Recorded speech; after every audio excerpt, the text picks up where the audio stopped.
Good morning সবাইকে। আজকে আমাদের মাঝে সিআরপিএফ জওয়ান উপস্থিত হয়েছে। সে আমার এই হরিয়ারপাড়া ফিজিক্যাল একাডেমি থেকেই প্রশিক্ষণ নিয়ে চাকরি পেয়েছে। তো আজকে তাকে আমাদের সেন্টারের পক্ষ থেকে সম্বর্ধনা দেব। আশিক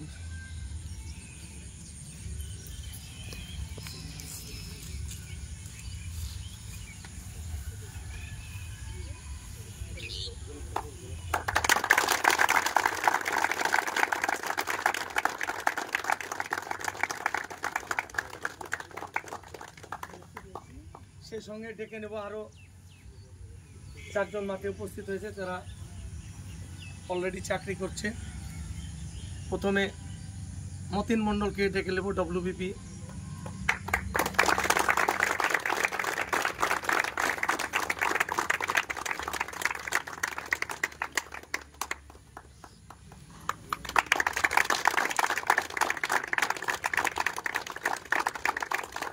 এরপরে ডেকে নেব ইব্রাহিমকে। ইব্রাহিম চলে এসো, ডব্লিউবিপি আছে।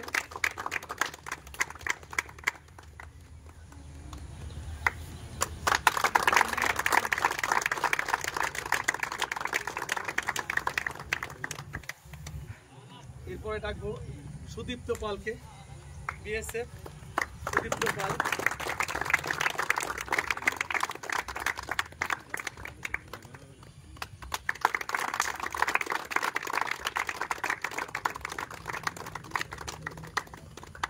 এরপরে ডাকবো ইসরায়েল হককে, সিআরপিএফ।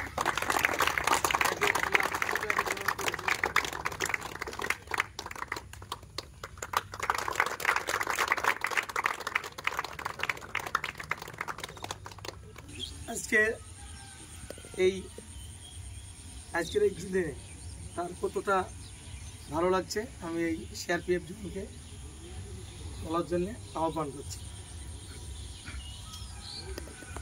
জয় হিন্দ সবাইকে। আমার নাম আশিকুল ইসলাম। আমি কিছুদিন আগে যে ভর্তি হয়েছিল এসএসসি-জিডি, সেই ভর্তি প্রক্রিয়ায় আমি সফলে এখন সিআরপিএফে কর্মরত আছি। তো আমার এই চাকরি পাওয়ার পেছনে হরিয়ারপাড়া ফিজিক্যাল একাডেমি, আশুষ স্যার এবং মতিন স্যারের অনেক কৃতিত্ব আছে এবং তাদেরকে অনেক ধন্যবাদ জানাই।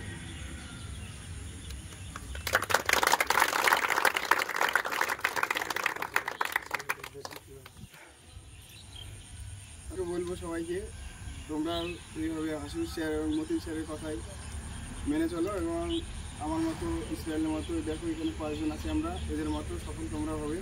লেগে থাকো, হার মানো না। ব্যর্থতা আসবে, সবই ব্যর্থতা আসবে, কিন্তু তোমরা পিছনে ফিরে দেখো না, সামনে যেটা আছে সেটাই লক্ষ্য করো। আমিও আর্মিতে ফেল করেছিলাম, তারপরে আমারও মনোবল ভেঙে গিয়েছিলো। মতিন স্যার এবং হাসিফ স্যার বলেছিল যে দেখো সামনে আবার এসএসসি-জিডি আসছে, কী হচ্ছে। আমিও অনেক পরিশ্রম করেছি এবং মন লাগিয়ে পড়াশোনা করেছি, রান মানে দুটোই করেছিলাম একই সঙ্গে। তো আমি এই জায়গায় এসেছি। তাই তোমাদেরকে বলবো যে তোমরা পেছন ফিরে দেখো না, সামনের দিকে এগিয়ে চলো। সামনে যেটা আছে সেটা দেখো। পেছনে কি হয়েছে, কি মেডিকেলে আনফিট, কি ফাইনাল মেরিট লিস্ট ইয়ে হয়েছে, কার পায়ে ব্যথা হয়েছে, সেইগুলোকে এড়িয়ে চলো। সেইগুলোকে পেছনে ফেলে দেয় এবং সামনের দিকে এগিয়ে চলো।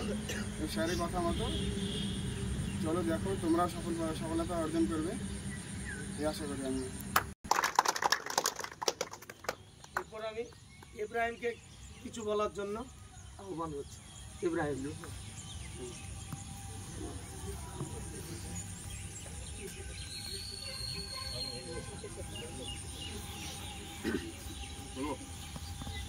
Good morning. এখানে উপস্থিত আমার শ্রদ্ধেয় স্যার এবং সমস্ত বন্ধুদের এবং ছাত্রছাত্রীদের, আমি ইব্রাহিম শেখ, বর্তমানে ডাব্লিউবিপি কনস্টেবল কর্মরত। আমি 2020 সালের নভেম্বর মাসে এই কোচিং সেন্টারে ভর্তি হই। তো ভর্তি হওয়ার প্রথম দিকে যদি এই 5 জনের মধ্যে সবচেয়ে কমা রানার যদি কেউ হয়ে থাকে সেটি হচ্ছে আমি। মানে হরিয়ারপাড়া মাঠে যখন প্র্যাকটিস হতো 1 পাক হয়তো দৌড়তাম, প্রথম দিন হয়তো 1 পাক দৌড়েছিলাম, তারপরে স্যারের উৎসাহ এবং বন্ধুদের সহযোগিতায় আস্তে আস্তে একটা ভালো জায়গায় রানটা নিয়ে এসেছিলাম। প্রথমত বলি যে চাকরি করতে একটা মানসিকতা ঠিক রাখতে হবে যে আমি চাকরিটা করব। কে কী করছে, কে দৌড়ছে না, কে দৌড়ছে, কে রান ছেড়ে দিল, এরকম ভাবলে হবে না। যে ভালো দৌড়বে তার সহযোগিতায় তার সঙ্গে দৌড়বো যতটা পারি। স্যার তো আছেন, স্যার তো তাকে গাইড করছে, স্যারের কথাটা ঠিকভাবে মানতে হবে না। স্যার 5টায় মাঠ দিচ্ছে মানে আমি তার 5টার আগে চলে আসবো। বিকেলে স্যার প্র্যাকটিস করাচ্ছে না, কিন্তু আমি যাবো নিজে প্র্যাকটিস করবো।